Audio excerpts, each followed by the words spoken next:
Hi, my name is Katharine Schwab. I'm an assistant managing editor here at Forbes. Today is a very special day because it is the 10th anniversary of the Forbes Next Billion Dollar Startups list. And I'm really excited to be here with Amy Feldman, who's edited the list for most of its history. Amy, congrats on the 10th anniversary. Thanks, Katharine, and I'm delighted to be here to talk about it. Great. So, what is the Next Billion Dollar Startups list? Talk to me a little bit about the goals for launching this list 10 years ago. Sure. The Next Billion Dollar Startups list, it's a list of companies that are worth less than $1 billion now, 25 companies each year that we think are likely to hit that mark. So when we look at the list, we try to get companies that are not only valued highly, but also have decent amount of revenue and revenue growth that can really grow into that valuation and have staying power. Right. Okay. So how do we actually select which companies make this list? We get nominations from all over the place. Our data partners, TrueBridge, asks hundreds of VC firms. We at Forbes reach out to companies. We do a massive social outreach as well. We usually get 150 to 200 nominations, and companies have to fill out significant financial information. And then our first cut of the list is a quantitative cut. Okay, so we're just looking at revenue numbers, valuation, funding raise, that kind of thing. As well as headcount growth, revenue growth. There's a bunch of different metrics that go into it. Okay, so what was the kind of cutoff revenue-wise to make the list for this year? We did have, interestingly enough, because AI is so hot this year, we have a few companies that did not have revenue because we look at revenue for last year, 2023. Right. The pre-revenue. Correct. Yes. That is unfortunately becoming a thing. Okay, so we've been doing this list for 10 years now. I'm curious what kind of high-level trends you've seen change over time as you've been focused on this list. Well, what's interesting, Katharine, is that the list will reflect what's going on in the world. And so this year, it's very much of an AI-focused list. It was to some extent last year as well, but really so this year. During the early days of the pandemic, it was much more healthcare focused. So we had companies like Capsule and Lyra Health in 2020. This year, I think we have one or two healthcare companies, but it's very much an AI list this year. Okay. What are some of the companies we've put on this list that you feel most proud that we spotted before they blew up? Well, we had some really interesting companies. If you go back to 2015, we had DoorDash on the list, which was worth well under $1 billion. Now it's obviously, everyone knows its name. It's publicly traded. It's worth close to $50 billion. Wow. We had Tanium on the list, which my colleagues at Forbes just did a big profile of for Cloud 100. It's obviously broken out since that time. Okay, so I think also like Anduril, there's a bunch of like household names that... There's a bunch of household names from over the years. We had Anduril, we've had Figma, we've had Rippling. It's been quite a number, more than 50% of the list. I believe 131 companies out of 225 have crossed the $1 billion mark. Okay, that's a pretty good track record, I would say, over the years, especially because so many companies fail. Like most startups fail.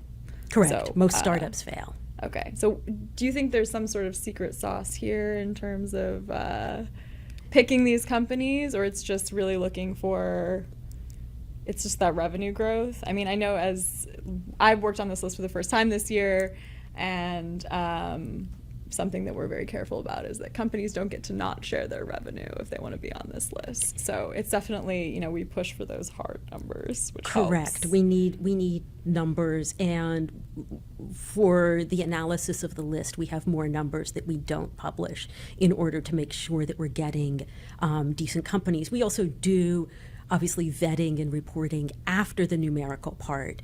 So, for example, in 2019, there was a company that we were considering, Clio, which was very hot at the time. And the reporter who was working on it noticed that the CEO had lied about her age. And that led to a sort of a full investigation into the company. They obviously were not on the list, but it was a separate investigation into the company, the result of which was that she resigned. Wow, okay. I love that over the years we've had both these kind of breakout breakout companies that we've identified early, but also, using this as a tool for investigative reporting, which is really awesome.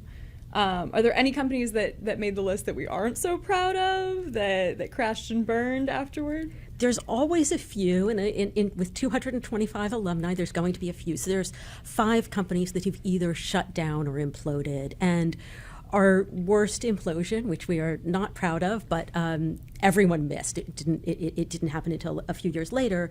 Is a microbiome company called Ubiome, and it was on the list when it was riding high.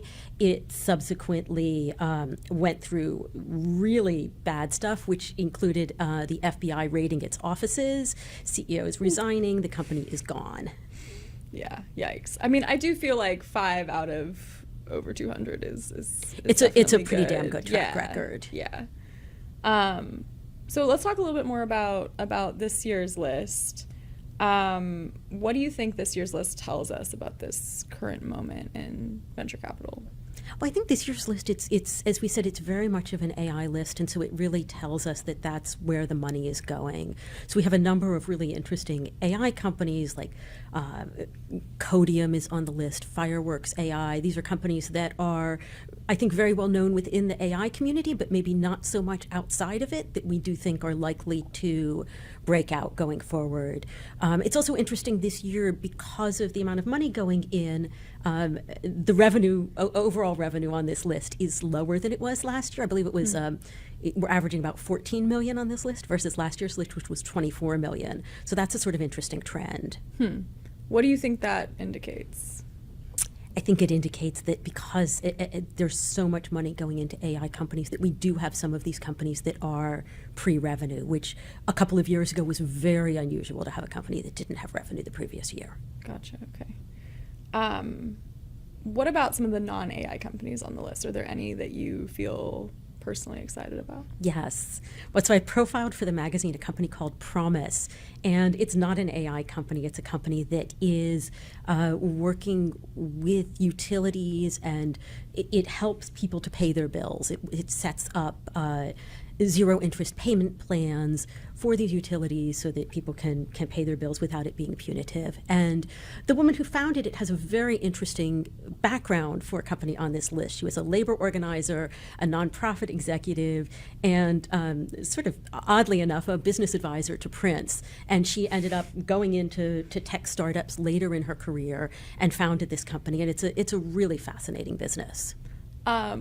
Yeah, Prince business advisor to tech CEO is definitely a trajectory we do not see every day. It's certainly one I've never seen before, and I'm not sure we'll see again. Yeah, I mean, I find Promise to be a really fascinating company. How do they actually make money if they're not charging any interest on these payment plans? So they're charging to the utilities. They're not charging the people who are paying the bills. So the utilities, if they can increase the amount of people that are paying, that's hugely important to them. So if they can get their, payment rates up from, say, 20% or 30% to 80% or 90%, it's well worth it to them to pay for that.